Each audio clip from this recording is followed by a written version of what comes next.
The invitation arrived on cream-colored paper with gold embossing. You are cordially invited to celebrate the marriage of Bowen and Vivian. At the bottom, in my mother's perfect cursive, P.S. We've given them the family home as a wedding present. Such a perfect way to start their new life together. I stared at those words until they blurred. 12 years.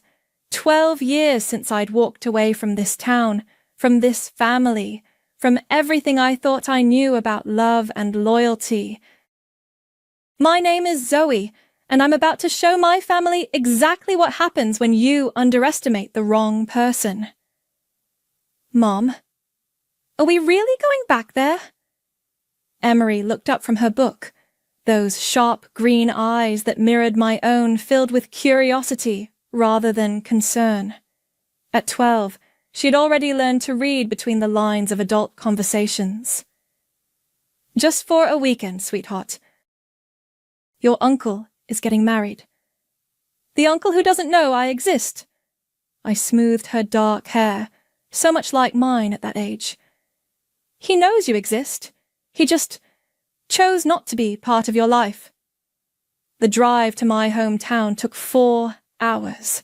4 hours of watching familiar landscapes roll by, each mile bringing back memories I'd spent years burying.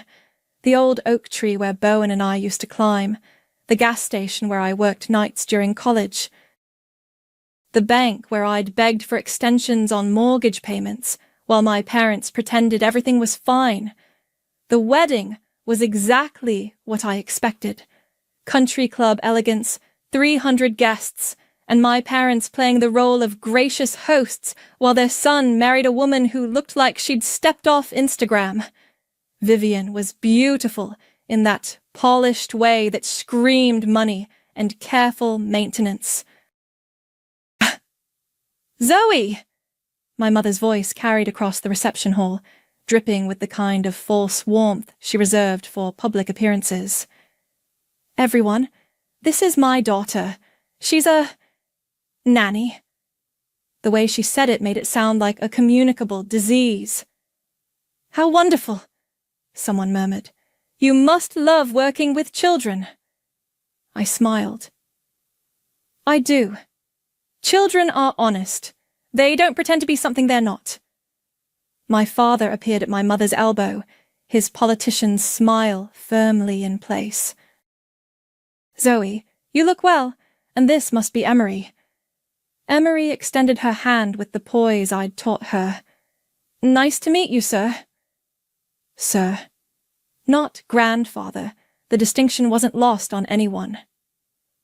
We should catch up, my father said, though his eyes were already scanning the room for more important conversations. Maybe you could visit the old house sometime. Bowen and Vivian are so excited to make it their own. Their own. The house I'd saved from foreclosure when I was 23 and pregnant, working 3 jobs while they took a cruise to celebrate their anniversary. The house where I'd scraped wallpaper and painted walls and fixed leaky faucets because we couldn't afford contractors. The house they'd promised would always be home. That sounds lovely, I said. Bowen found me during the cake cutting. He looked good. Expensive suit, confident smile, the golden boy who'd never had to fight for anything. Zoe. He hugged me awkwardly. Thanks for coming. I wasn't sure you would. Wouldn't miss it. The house looks beautiful in the photos. His chest puffed with pride. We're going to renovate the kitchen first. Vivian has amazing taste. I'm sure she does. You always did like pretty things. Something flickered in his expression, but Vivian appeared before he could respond, all silk and diamonds and nervous energy. You must be Zoe. I've heard so much about you. She hadn't, but politeness demanded the lie. Your daughter is absolutely gorgeous. She looks just like you. Thank you. She's my world. I hope we can be friends, Vivian said, and for a moment her mask slipped. Underneath the perfection, I saw something familiar. Fear. The kind that comes from never feeling quite good enough. The reception ended with promises to stay in touch that none of us meant. Emery and I drove to our hotel in comfortable silence, past the old neighborhood where I'd grown up, past the house that had been mine to save but never mine to keep. There it is, I said softly, as we passed the familiar white colonial with its wraparound porch and ancient maple tree. It's smaller than I imagined, Emery said. I was about to respond when I saw them, 3 massive moving trucks pulling into the driveway next door. The mansion that had been empty for years, the one with the iron gates and the circular drive and the price tag that made even wealthy people whistle. I pulled over and watched as workers began unloading furniture. Expensive furniture. My furniture. Emery followed my gaze. Mom, whose house is that? I stepped out of the car and walked to the ornate front gate, my heels clicking on the cobblestone drive. The workers nodded respectfully as I approached my own front door, key already in my hand. From across the street, I could see my family gathered on the porch of their wedding gift, watching in stunned silence as I unlocked the door to the $12.4 million estate they'd never known I owned. I turned and waved. The doorbell rang at 7:30 the next morning. Through the security camera, I watched Vivian pace on my front steps, designer workout clothes perfectly coordinated, coffee cup trembling in her manicured hands. "Hi," she said when I opened the door. "I hope I'm not bothering you. I brought coffee. Well, I brought myself coffee, but I can make you some. Do you have a coffee maker? Of course you have a coffee maker. This place probably has 3. Vivian, good morning. I couldn't sleep. I kept looking out the window at your house. Houses. House. This. House. She gestured wildly at the marble foyer behind me. Bowen doesn't know I'm here. Come in. She followed me to the kitchen, her eyes darting everywhere. The custom cabinets, the professional-grade appliances, the breakfast nook with its view of the gardens. This is insane, she whispered. What do you... I run a childcare consultancy. Like babysitting. Like, I place and train nannies for celebrities, politicians, and Fortune 500 executives. I also consult on child development, family dynamics, and crisis management. She stared at me. That's a thing? When your client list includes A-listers who pay 6 figures for discretion and expertise, yes, it's a thing. Emery wandered in wearing pajamas and bedhead. Morning, Mom. We have a visitor. This is Vivian. She married Uncle Bowen yesterday. Oh. Emery poured herself orange juice. Congratulations. Nice dress yesterday. Thank you, sweetie. You looked beautiful too. Thanks. Mom, can I explore the 3rd floor today? After breakfast. And stay out of the rooms we haven't cleared yet. Vivian's coffee cup rattled against the granite countertop. 3rd floor? The house has 4 floors plus the basement, Emery said matter-of-factly. Mom says we'll probably only use half of it. After Emery left for her exploration, Vivian leaned forward. I need to ask you something, and please don't think I'm being nosy. Go ahead. Are you rich? Like, really rich? Define really rich. Like, buy a small country rich or just buy a nice car rich? Somewhere in between. She buried her face in her hands. Oh, God. Your parents have no idea, do they? None. Bowen keeps talking about how we need to be careful with money. He's been stressed about the property taxes on your old house. He thought they were included in the gift. I refilled my coffee cup. They weren't. How much are we talking? For the back taxes? About 40,000. For the annual going forward? About 15. The colour drained from her face. We don't have that. I figured. You figured? How could you figure? Bowen's a financial analyst at a mid-tier firm. You work part-time at a boutique. The house is worth about 400,000. The math isn't complicated. She was quiet for a long moment. Your parents took out a second mortgage to pay for our wedding. I know. How do you know? I make it my business to know things that might affect my family. But we're not your family. You said so yourself yesterday. You've been gone 12 years. I set down my cup. Vivian, can I give you some advice? Please. When someone shows you who they are, believe them. My parents showed me who they were when I was 23, pregnant, and desperate. They chose appearances over support, judgment over love. They haven't changed. But Bowen was 21 when I left. He had every opportunity to reach out, to know his niece, to be part of our lives. He chose not to. Tears welled in her eyes. I thought I was marrying into stability. My family is a mess. Addictions, bankruptcy, drama. Bowen seemed so together, so responsible. He is responsible, for himself. The house needs work. The roof leaks, the furnace is ancient, and there's something wrong with the electrical in the master bedroom. Bowen says we'll figure it out, but I can see him panicking. What do you want from me, Vivian? I don't know. Advice? Help? I'm drowning here, and I've been married for exactly 18 hours. The doorbell rang again. Through the window, I saw Bowen's BMW in the driveway. That's my husband, Vivian said, panic creeping into her voice.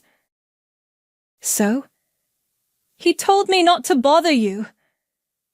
You're not bothering me. Bowen's knock was sharp, impatient. When I opened the door, he was already talking. Viv, what are you doing here? I told you to leave Zoe alone. He looked past me into the house, his expression shifting from annoyance to awe. Jesus Christ, Zoe, this place is massive. Good morning, Bowen. How long have you lived here? I bought it 3 years ago. Bought it? With what money? Vivian appeared behind me. She runs a business, honey. A successful one. What kind of business? The kind that pays for houses like this, I said. He stepped inside without being invited, his eyes cataloguing everything. The artwork, the furniture, the obvious expense of it all. This doesn't make sense. You're a nanny. I'm a lot of things. But how? Bowen. My voice cut through his questions. Is there something you need? He looked between Vivian and me, suspicion replacing wonder. I need my wife to come home. We have things to discuss. Of course. Vivian squeezed my hand. Thank you for the coffee and the advice. As they walked toward the door, Bowen turned back. We should have dinner sometime. Catch up properly. That sounds lovely. After they left, I found Emery in the library, curled up with a book. They seem stressed, she observed. They are. About money? Among other things. She looked up at me with those two wise eyes. Are you going to help them? What makes you think they need help? The same thing that makes you think they do. Smart girl. Too smart sometimes.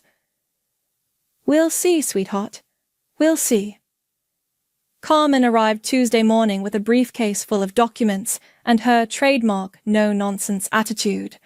We'd been friends since college, back when she was pre-law and I was supposedly pre-med, before life took us both in different directions. You look good, she said, settling into my home office. Revenge suits you. I haven't done anything yet. Please, you bought the mansion next door to your childhood home. That's not coincidence. That's strategy. She opened her briefcase. I pulled everything you asked for. Your brother is screwed. How screwed? Foreclosure in 6 months screwed. The property taxes alone are $15,000 annually, and they're already 3 years behind.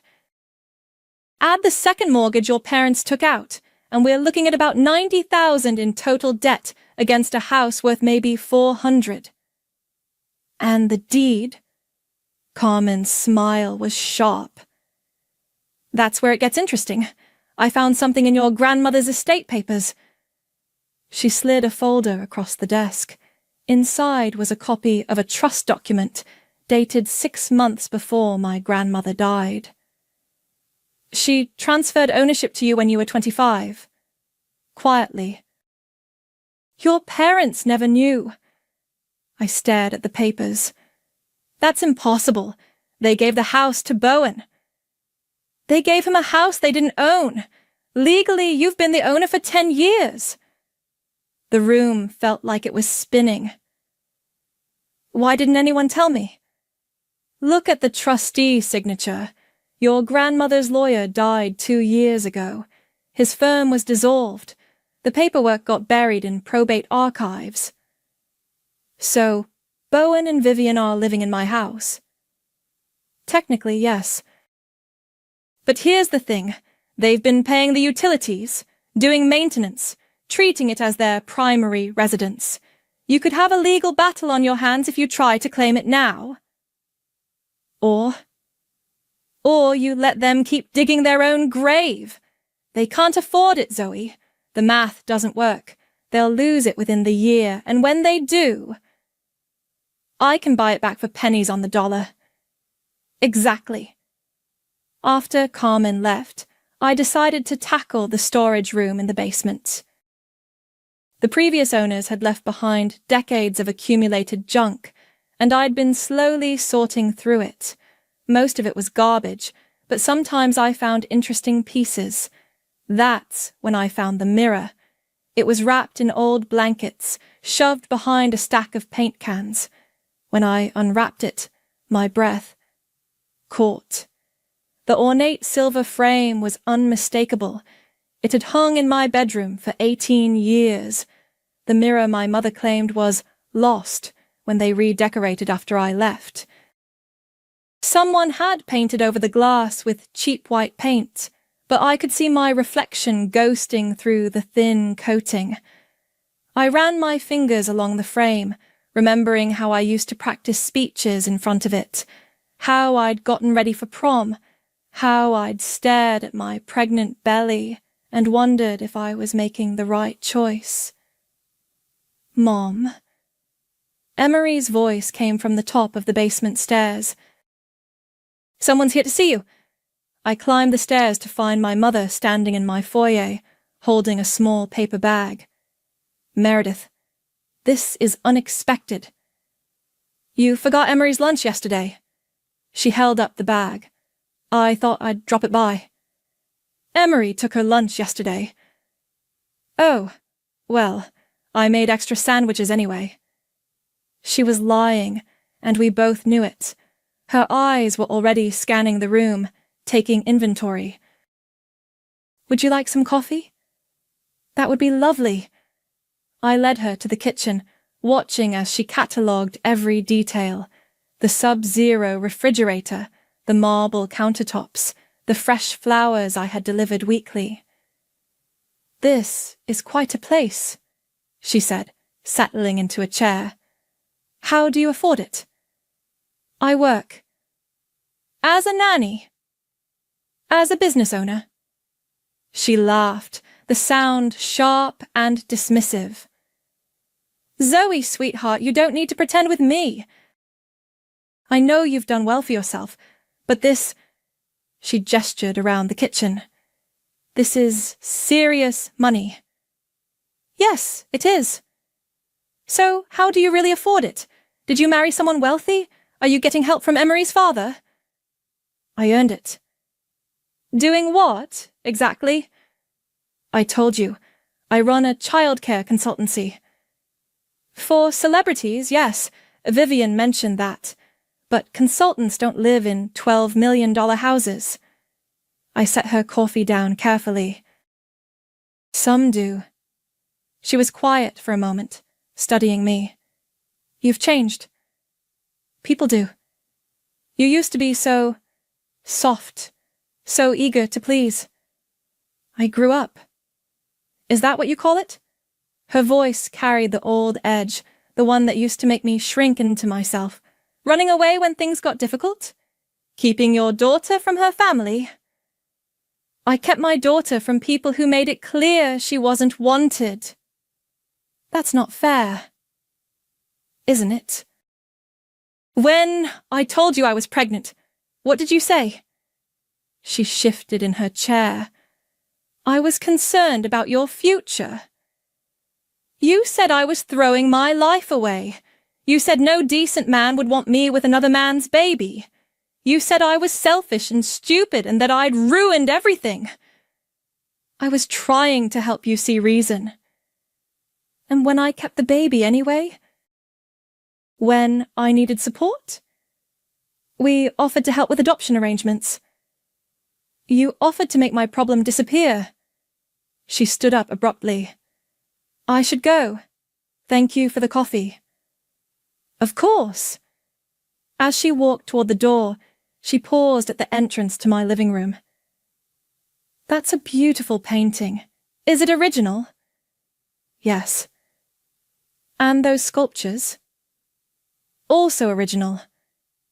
She turned back to me, something calculating in her expression.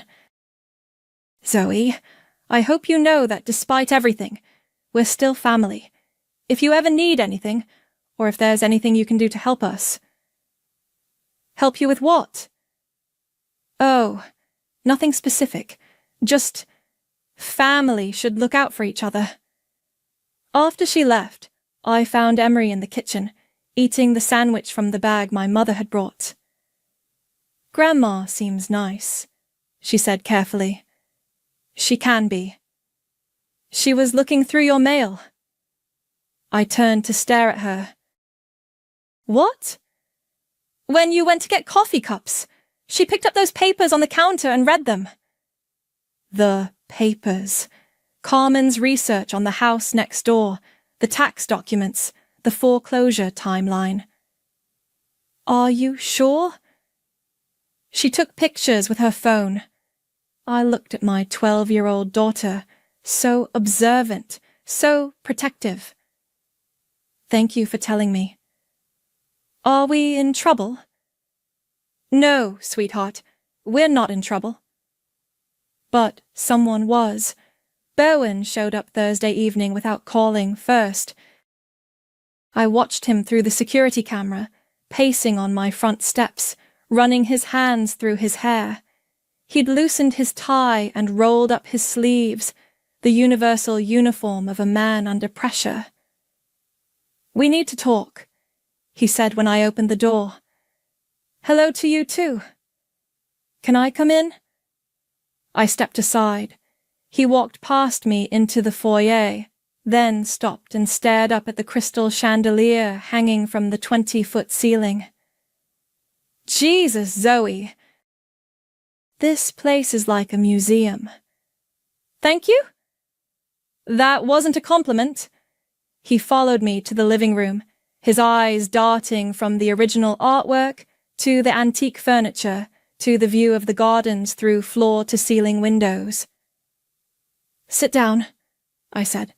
You look like you're about to pass out. He perched on the edge of my sofa like he was afraid he might break it. I need to ask you something, and I need you to be honest with me. Okay. How much money do you have? That's a very personal question. I'm your brother. Are you? Because for the past 12 years, you've acted like I don't exist. He flinched. That's not fair. Isn't it? When's Emery's birthday, Bowen? What does that have to do with anything? When is your niece's birthday? He was quiet for a long moment. I don't know. October 15th. She'll be 13 this year.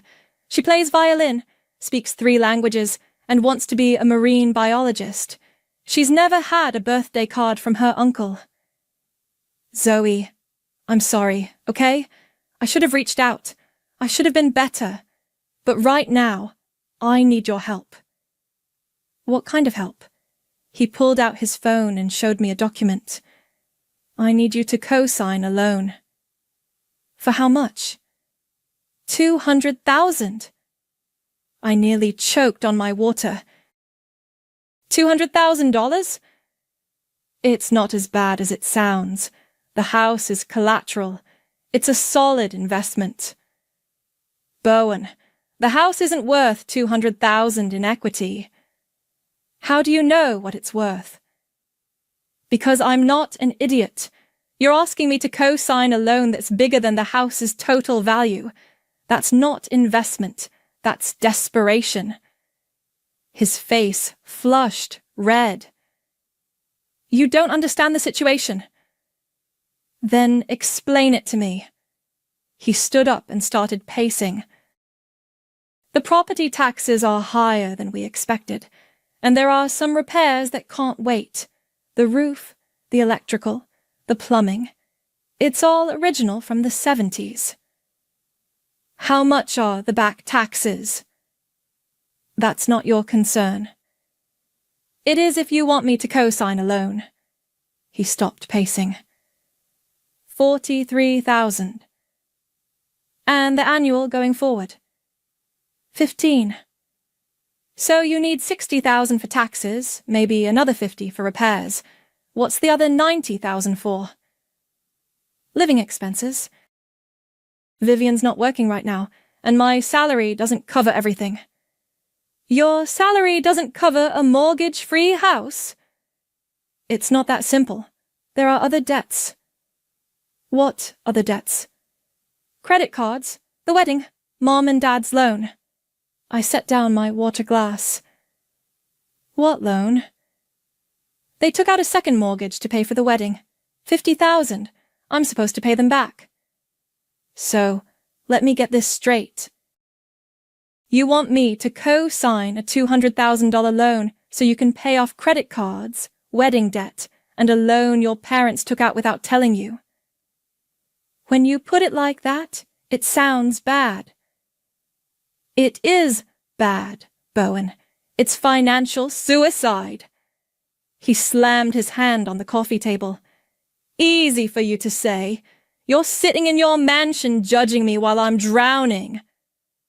I'm not judging you. I'm trying to understand how you got into this mess. You want to know how? I'll tell you how. I spent my 20s working my ass off, building a career, being the responsible one while you ran away and played house with some random guy's baby. The room went very quiet. Excuse me? You heard me. You got knocked up, disappeared for 12 years, and now you show up in your fancy house acting like you're better than us. I am better than you. He laughed, but there was no humor in it.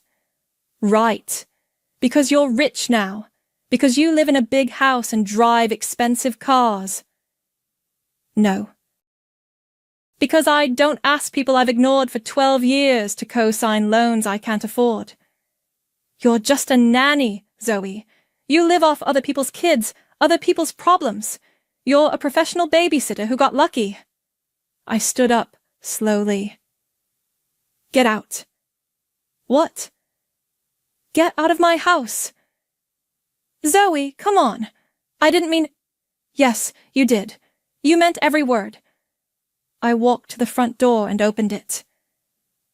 You want to know what I do for a living? I fix broken families. I teach parents how to communicate with their children. I help people who've lost their way find their footing again. He followed me to the door, his anger deflating into desperation. Please, I'm begging you, we're going to lose everything. You already have. What's that supposed to mean? It means you chose to see me as less than, as someone who didn't matter, as someone who wasn't worth your time or attention. And now you want me to save you from the consequences of your choices. I'll pay you back, with interest. With what money? You just told me you can't afford the house you're living in. I'll figure it out. No, you won't. Because you don't figure things out, Bowen. You expect other people to figure them out for you. He stepped onto the porch, then turned back. This isn't over. Yes, it is. Mom and Dad won't let us lose the house. Mom and Dad don't have the money to save you. They mortgaged their retirement to pay for your wedding, remember? The color drained from his face. How do you know that? I know lots of things. I know you're 3 years behind on property taxes. I know your credit cards are maxed out. I know Vivian's been crying herself to sleep because she's scared you're going to blame her for the mess you're in. You don't know anything. I know you're going to lose the house within 6 months. I know you're going to try to blame everyone except yourself, and I know that when it's all over, you're going to expect forgiveness you haven't earned from people you've never respected. He stared at me for a long moment. You've changed. Yes, I have. You used to be kind. I'm still kind, just not to people who mistake kindness for weakness. After he left, I found Emery sitting on the stairs, her violin case beside her. How much did you hear? Enough. She stood up and hugged me. Are you okay? I'm fine, sweetheart. He seemed really angry. He's scared people say things they don't mean. Did he mean it? I looked down at my daughter, this beautiful, brilliant girl who'd never known a day without love and support and encouragement. Some of it, but that says more about him than it does about me. Good, she said. Because you're the best mom in the world, and if he can't see that, he's stupid. Out of the mouths of babes. The "For sale" sign went up on a Tuesday morning. I watched from my office window as the real estate agent hammered it into the front yard of my childhood home, then took photos from different angles for the listing. My phone buzzed with a text from Carmen. Saw the listing. 389K. They're desperate. Within an hour, Vivian was at my door. Her eyes were red-rimmed, her usual perfect makeup smudged. Can I come in? Please. I led her to the kitchen and put the kettle on. She collapsed into a chair like her strings had been cut. He listed it without telling me, she said. I woke up this morning and there was a stranger in my yard with a camera. I'm sorry. Are you? Because you don't seem surprised. I'm not. She laughed bitterly. Of course you're not. You probably knew this was coming before we did. Vivian? No, it's fine. I get it now. You've been watching us fail this whole time, haven't you? Like some kind of science experiment.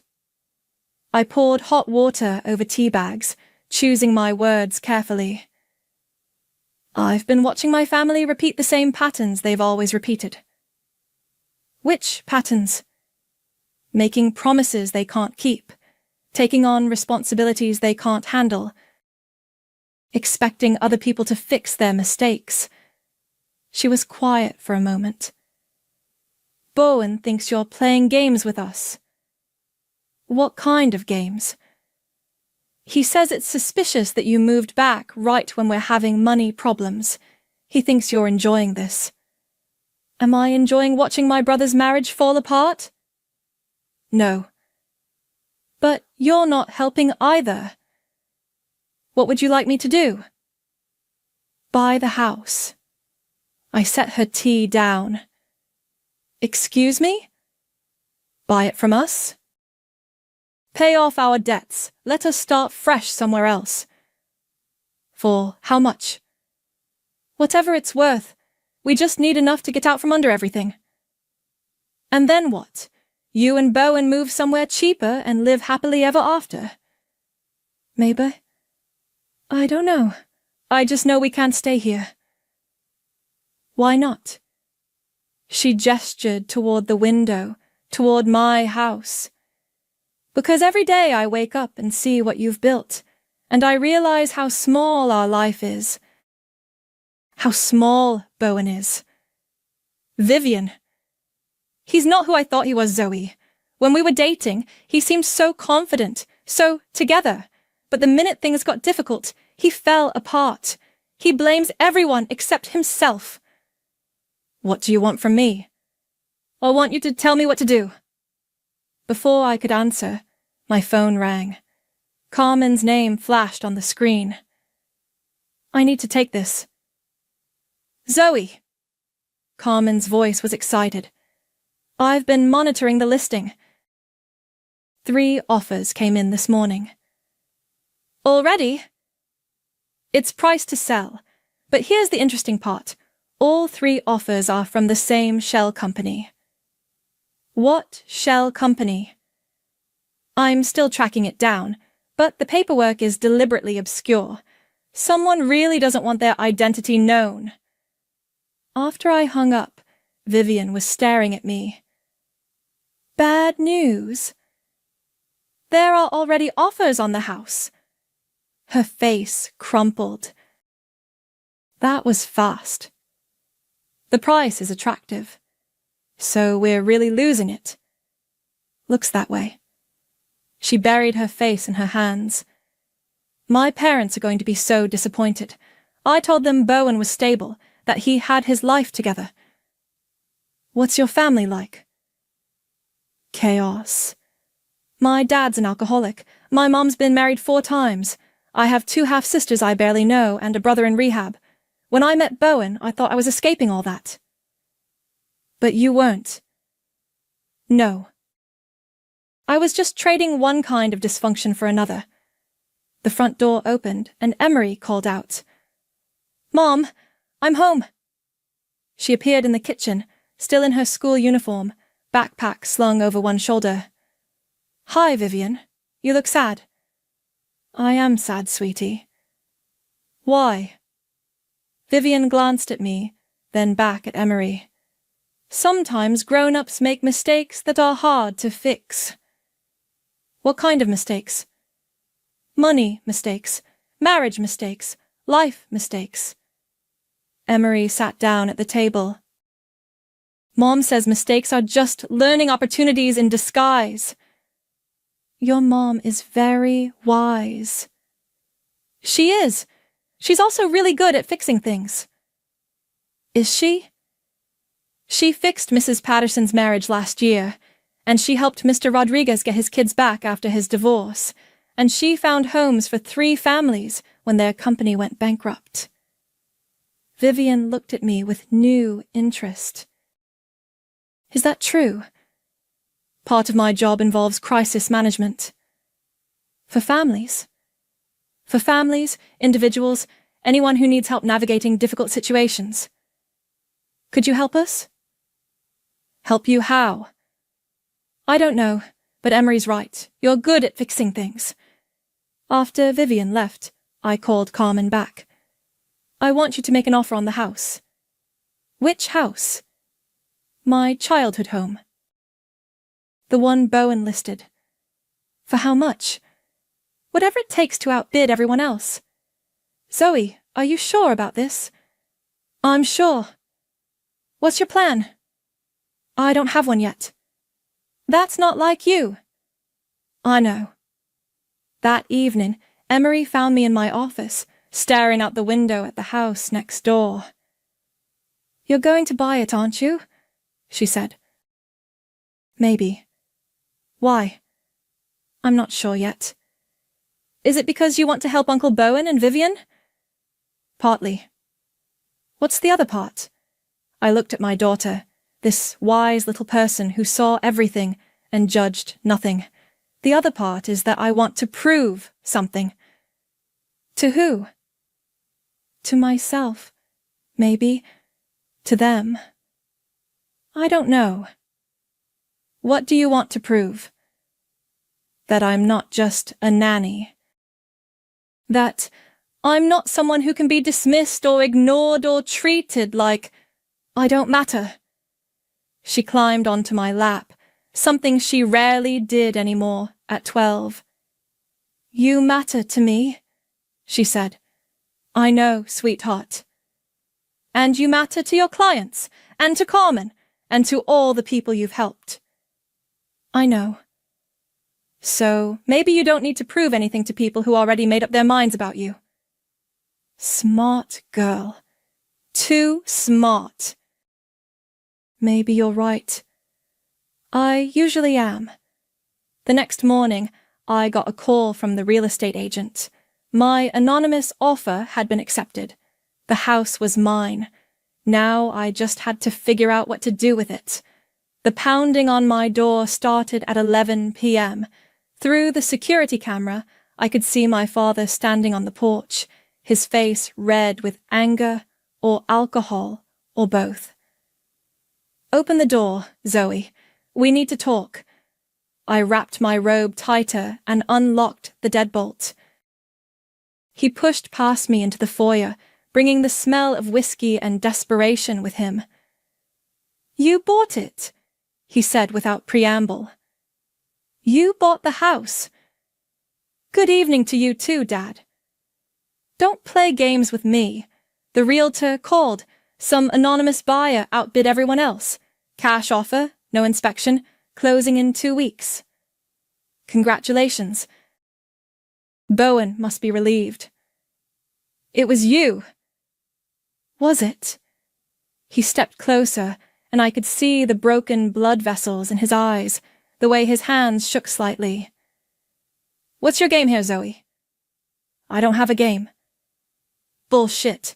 You disappear for 12 years, then show up in a mansion, then buy your brother's house out from under him. That's not coincidence. Maybe I just like the neighborhood. You want to destroy this family. This family destroyed itself long before I got here. He laughed, but it sounded more like a bark. Right. Poor little Zoe, the victim. Do you have any idea what you've put us through? What I've put you through? Your mother cried for months after you left. Months. She blamed herself. She should have. You were 23 years old, pregnant and stupid. We were trying to help you. By telling me I was worthless, by saying no man would ever want me, by suggesting I give away my baby, by trying to save you from ruining your life. My life isn't ruined, Dad. Look around. He gestured wildly at the marble floors, the crystal chandelier, the obvious wealth surrounding us. This is all fake. You're living beyond your means, probably drowning in debt, trying to impress people who don't matter. Is that what you tell yourself? I know you, Zoe. You were always a dreamer, always reaching for things that were out of your league. Like what? Like medical school. Like thinking you could save the house when you were barely out of college. Like thinking you could raise a child alone. I did raise a child alone. And I did save the house. Your mother and I saved the house. No, you didn't. I worked 3 jobs. I negotiated with the bank. I scraped together every payment while you and Mom took cruises. We had already planned that trip. You had already planned to let your daughter handle your financial crisis while you sipped cocktails in the Caribbean. His face was getting redder. You don't understand the pressure we were under. I was 23 and pregnant, and working 60 hours a week to save your house. I understand pressure. That was different. How? Because you were young, you could handle it. And you couldn't? We had reputations to maintain, social obligations. Your mother's garden club, my position at the firm. So you let your pregnant daughter sacrifice her health and her future to maintain your social standing. We didn't let you do anything. You chose to help. I chose to help because I thought family meant something. I thought if I proved myself, if I showed you how capable I was, you'd finally see me as worthy of your love and respect. We always loved you. No, you didn't. You loved the idea of me. The version of me that would go to medical school and marry a doctor and give you grandchildren you could show off at the country club. There's nothing wrong with wanting success for your child. There's everything wrong with withdrawing love when they choose a different path. He was quiet for a moment, swaying slightly on his feet. So, what now? You bought the house? What's your plan? I don't have a plan. Bullshit. I bought it because I could. Because when I was 23 and desperate, no one helped me. And now I'm 35 and successful, and I can help myself. You're going to evict them. Am I? You're going to throw your brother and his wife out on the street. Like you threw me out? We never threw you out. You made it clear I wasn't welcome. You made it clear my child wasn't welcome. You made it clear that my choices had consequences, and one of those consequences was losing my family. That's not how it happened. That's exactly how it happened. The front door opened, and my mother appeared, still in her nightgown and slippers. Dwayne, what are you doing here? Talking to our daughter about the house. You're drunk. I'm fine. You're not fine. You're embarrassing yourself. She looked at me with something that might have been shame. I'm sorry, Zoe. He's been drinking since the realtor called. It's fine, Mom. No, it's not fine. Nothing about this is fine. She grabbed my father's arm. Come on, we're going home. I'm not done talking. Yes, you are. As they walked toward the door, my mother turned back. Zoe, I know you probably hate us. I don't hate you. Then what? I'm disappointed in you. She flinched like I'd slapped her. That's worse, isn't it? Yeah. It is. After they left, I found Emery sitting at the top of the stairs in her pajamas. How much did you hear? All of it. She came down and hugged me. Are you okay? I'm tired. Are you really going to kick Uncle Bowen out of the house? I don't know. Do you want to? I looked at my daughter, this person I'd raised to be kind and thoughtful and fair, even when the world wasn't fair to her. Part of me does. What does the other part want? The other part wants to be better than they are. You are better than they are. Am I? Because right now I feel pretty vindictive. Mom, can I tell you something? Always. When I was little, I used to wonder why we didn't have grandparents like other kids, why we didn't have family dinners or Christmas mornings with lots of people. I'm sorry about that. I'm not, because I got to see how strong you are. I got to see what it looks like when someone builds their own family, their own life, their own success, and I got to see what real love looks like. What does real love look like? Like you. Like the way you've never made me feel like a burden or a mistake. Like the way you've always made me feel wanted and valued and important. I hugged her tighter. You are wanted and valued and important. I know. And that's because of you, not because of them. So what do you think I should do about the house? I think you should do whatever makes you proud of yourself when you look in the mirror. Smart girl. Too smart for her own good. I love you, sweetheart. I love you too, Mom, and whatever you decide, I'll support you. Even if I'm vindictive? Especially if you're vindictive. They deserve it. Maybe she was right. Maybe they did deserve it. The question was, what did I deserve?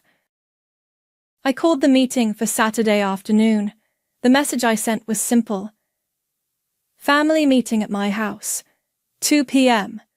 We need to discuss the house situation. They all came. Even Bowen, who'd been avoiding me since our fight. I watched from my office window as they gathered on my front porch. My parents whispering urgently to each other. Bowen pacing. Vivian standing apart from the group like she didn't quite belong. I opened the door before they could knock. Thank you all for coming. Let's sit in the courtyard. The back courtyard was my favorite part of the house. Stone pathways winding between flower beds, a fountain in the center, wrought iron furniture arranged under ancient oak trees.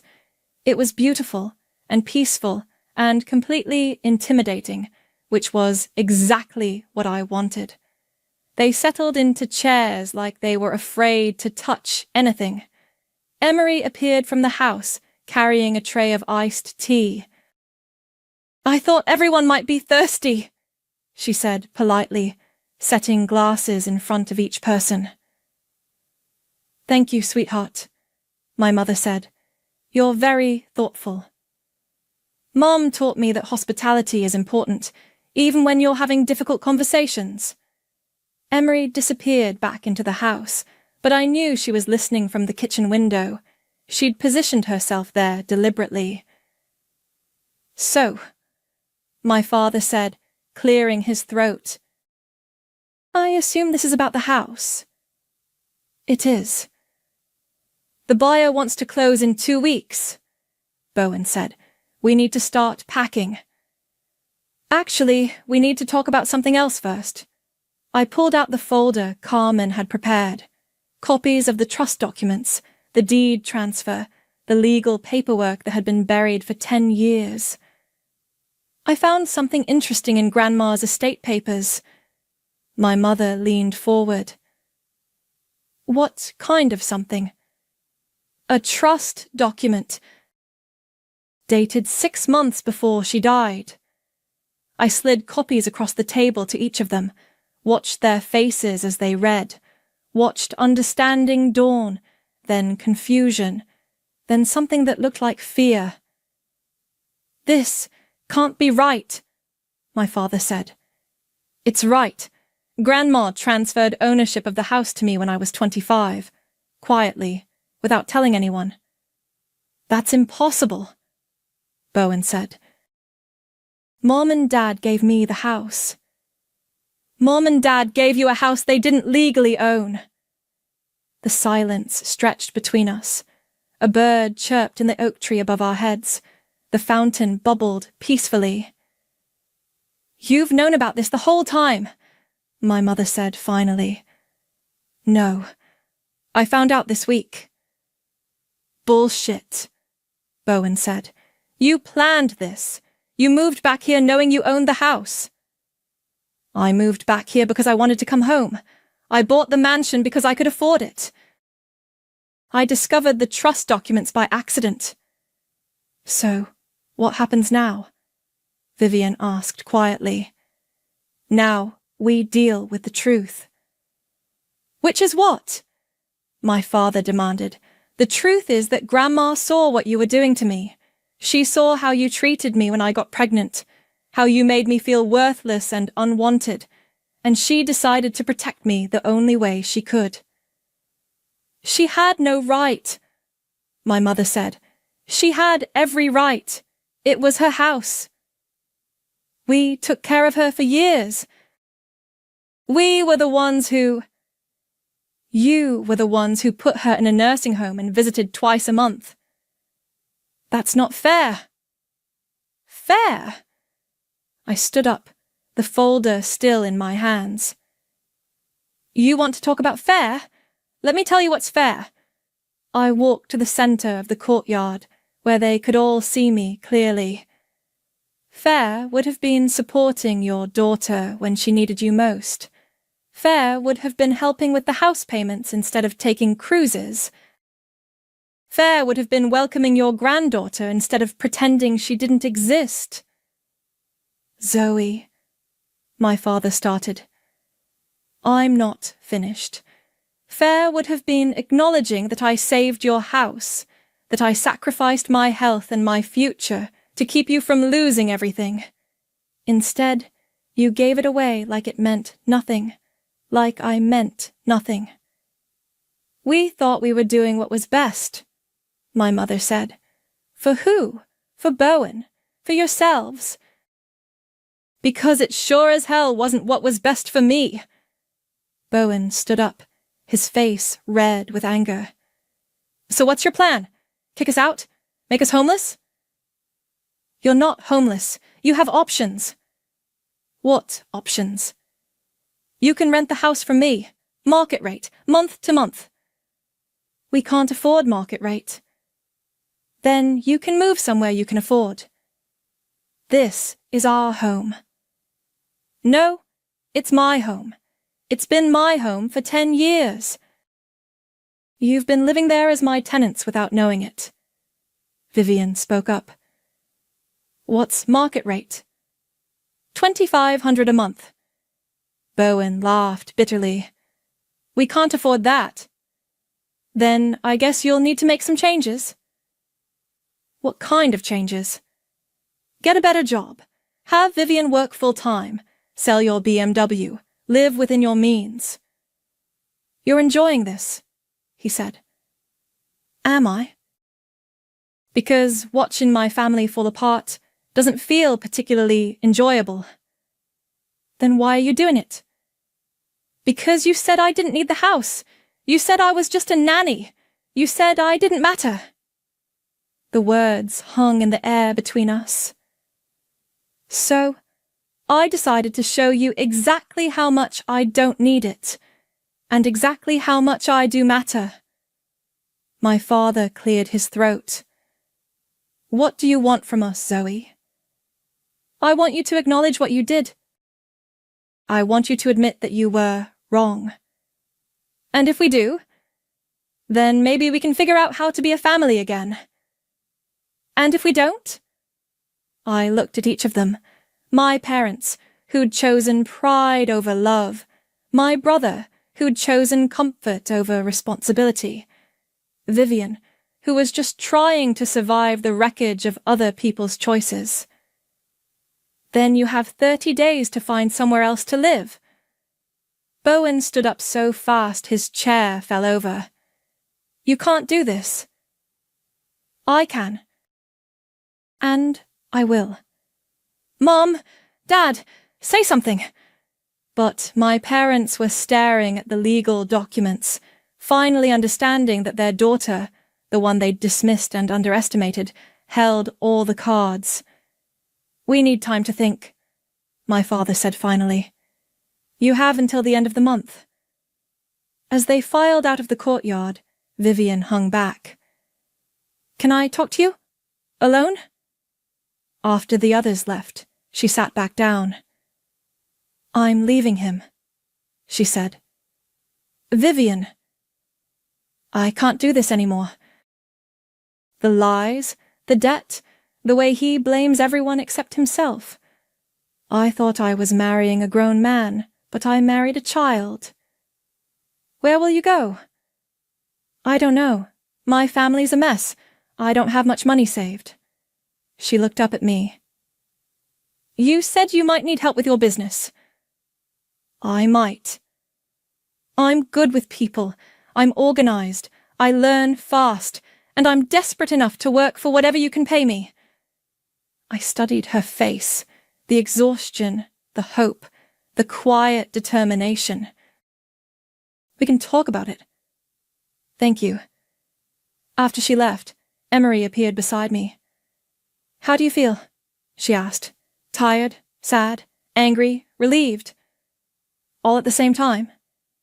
"All at the same time." "Do you think they'll apologize?" "I don't know." "Do you think you'll forgive them if they do?"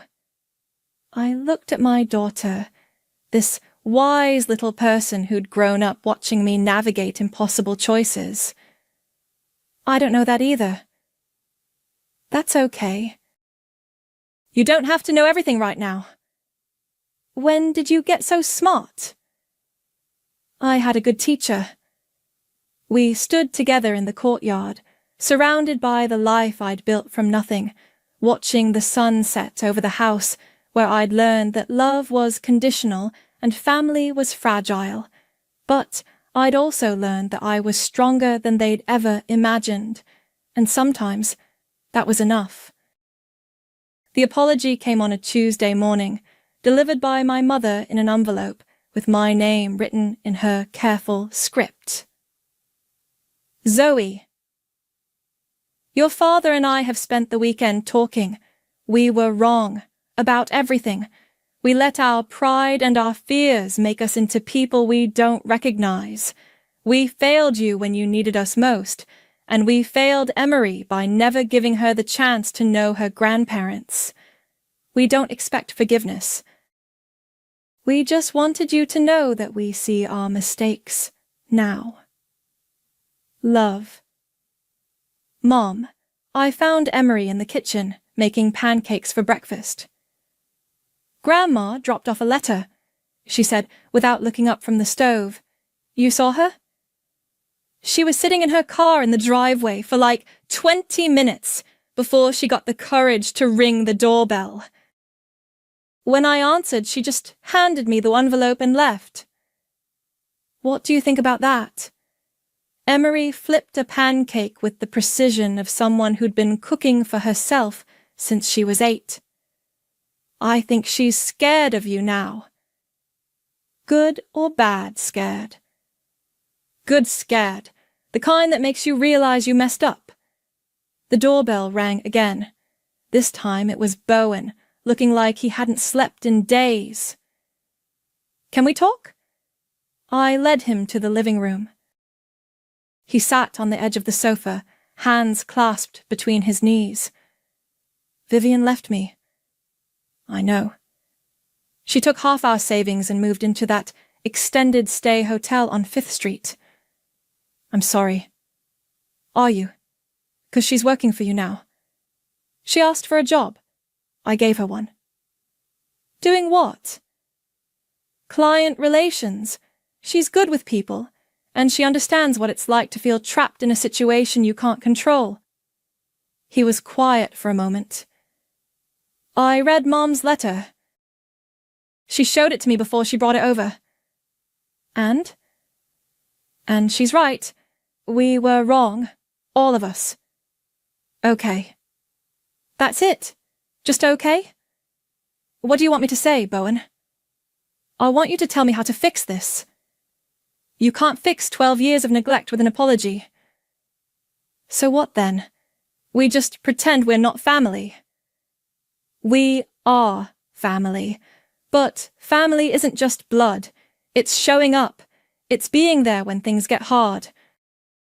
It's choosing to love someone even when they make choices you don't understand. I know that now. Do you? Because 3 weeks ago you called me just a nanny and said I was living off other people's problems. He flinched. I was angry and scared and you showed me who you really are. People can change. Can they? Because I've been waiting 35 years for this family to change. He stood up and walked to the window, looking out at the house next door. I can't afford to rent it from you. I know. So, you're kicking us out. I'm giving you a choice. Find a way to afford it, or find somewhere else to live. That's not really a choice. It's the same choice you gave me 12 years ago. Figure it out, or leave. That's different. How? You were young. You could start over. I was 23 and pregnant with no money and no support system. If I could start over then, you can start over now. He turned back to me. What if I got a better job? What if I proved I could be responsible? Then you'd be proving it to yourself, not to me. Would you consider lowering the rent? Would you consider acknowledging that I saved this family's house when I was barely out of college? Yes. Would you consider apologizing to your niece for 12 years of birthdays and Christmases and school plays you missed? Yes.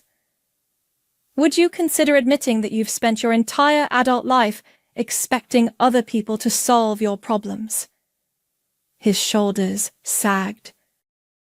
Yes. Then we can talk about rent. That evening, I found myself in the old house for the first time in 12 years. Bowen had given me the key, and I'd walked through the rooms where I'd grown up, seeing them with adult eyes. The kitchen where my mother had taught me to cook. The living room where we'd watched movies on Friday nights. My old bedroom, now painted a different colour, but still holding the ghost of who I used to be. Emery found me there, sitting on the floor of what had been my room. It's smaller than I imagined, she said, settling beside me. Everything from childhood is. Are you sad? A little, but not the way I thought I'd be. What way are you sad? I'm sad for the girl who lived here, the one who thought she had to earn love by being perfect. But you're not sad for us? No, sweetheart. I'm proud of us. She leaned against my shoulder. What are you going to do with this place? I have an idea. Want to hear it? Always.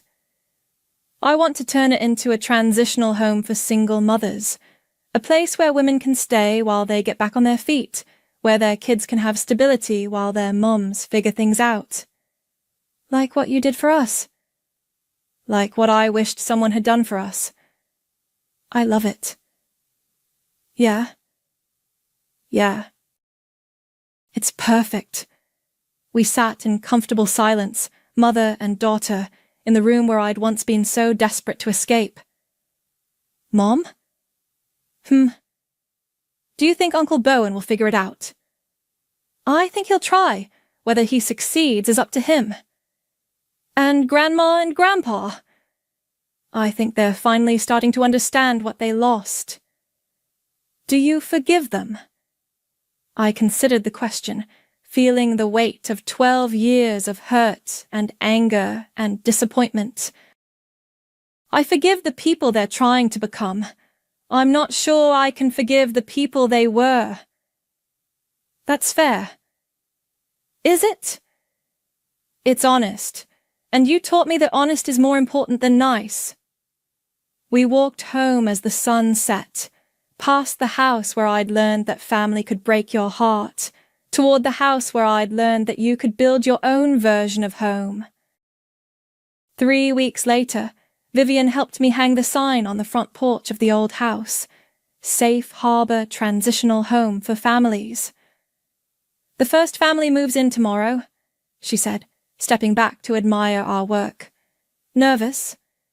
Excited. This feels right. It does. Bowen appeared from around the corner, carrying a box of supplies.